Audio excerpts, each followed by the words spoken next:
Assalamualaikum warahmatullahi wabarakatuh.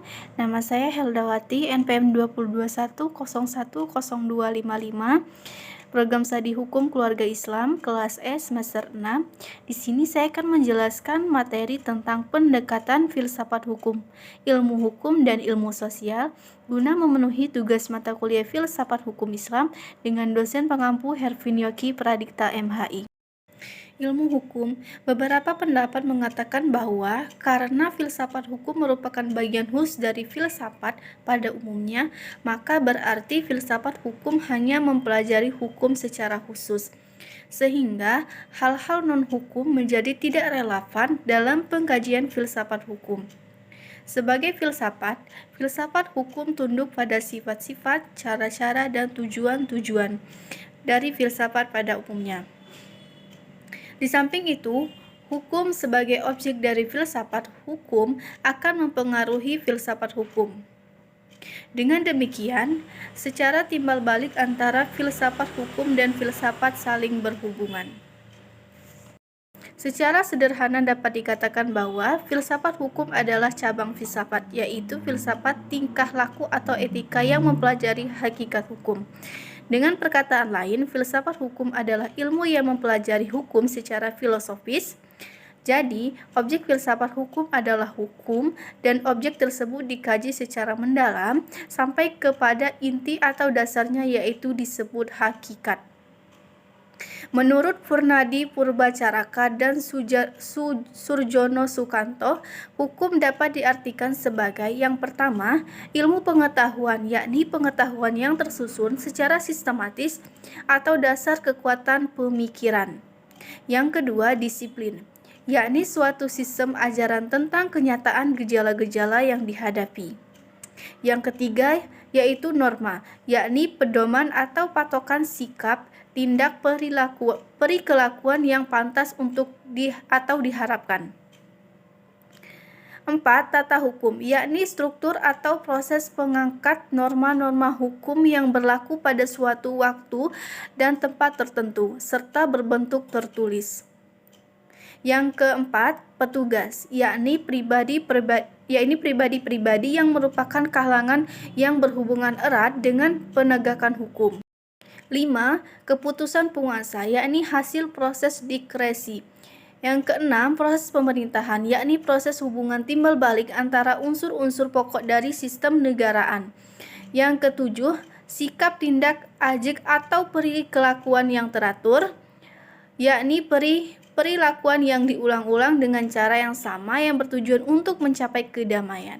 Yang kedelapan, jalinan nilai-nilai, yakni jalinan dari konsepsi-konsepsi abstrak tentang apa yang dianggap baik atau buruk. Yang selanjutnya yaitu ilmu filsafat sosial. Filsafat sosial merupakan cabang filsafat yang mempelajari persoalan kemasyarakatan secara kritis, radikal, dan komprehensif. Sejak Plato dan Aristoteles, kajian terhadap persoalan-persoalan kemasyarakatan sudah menjadi objek penelitian tersendiri. Menurut Plato dan Aristoteles, susunan masyarakat mencerminkan susunan kosmos yang abadi.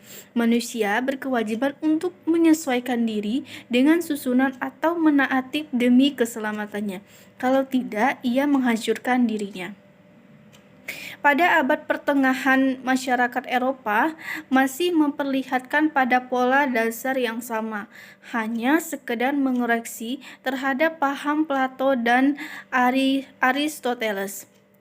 Paham tentang otonomi kosmos diganti dengan paham heteronominya, yaitu kepercayaan bahwa kosmos tidak berdiri sendiri, tetapi bergantung pada kemahakuasaan Allah. Ketertiban kosmos adalah suatu ketertiban yang telah diciptakan. Perubahan hukum dan sosial, proses terjadinya perubahan-perubahan pada masyarakat di dunia pada dewasa ini merupakan suatu gejala yang normal yang pengaruhnya menjalar dengan cepat ke bagian-bagian lain dari dunia. Antara lain, berkat adanya komunikasi modern dengan taraf teknologi yang berkembang dengan pesatnya, penemuan-penemuan baru di bidang teknologi terjadi di terjadi suatu revolusi, modernisasi pendidikan, dan lain-lain. Kejadian yang di suatu tempat dengan cepat dan dapat diketahui oleh masyarakat-masyarakat lain yang bertempat tinggal jauh dari pusat terjadinya peristiwa tersebut di atas. Perubahan-perubahan dalam masyarakat dapat mengenai nilai-nilai, kaidah-kaidah, pola perilaku, organisasi, struktur lembaga-lembaga sosial, stratifikasi sosial, kekuasaan, interaksi sosial, dan lain sebagainya. Faktor yang mempengaruhi terjadinya perubahan sosial pada umumnya dapat dikatakan bahwa sebab-sebab terjadinya perubahan-perubahan sosial dapat bersumber pada masyarakat itu sendiri dan ada yang diletaknya di luar masyarakat tersebut, yaitu yang datangnya sebagai pengaruh dari masyarakat lain atau alam sekelilingnya. Sebab-sebab yang bersumber dari masyarakat itu sendiri adalah antara lain bertambah atau berkurangnya penduduk, penemuan-penemuan baru, pertentangan, dan terjadi revolusi. Suatu perubahan sosial dapat bersumber pada sebab-sebab yang berasal dari luar masyarakat tersebut, misalnya sebab-sebab yang berasal dari lingkungan, alam, peperangan, pengaruh kebudayaan masyarakat lain, dan sebagainya.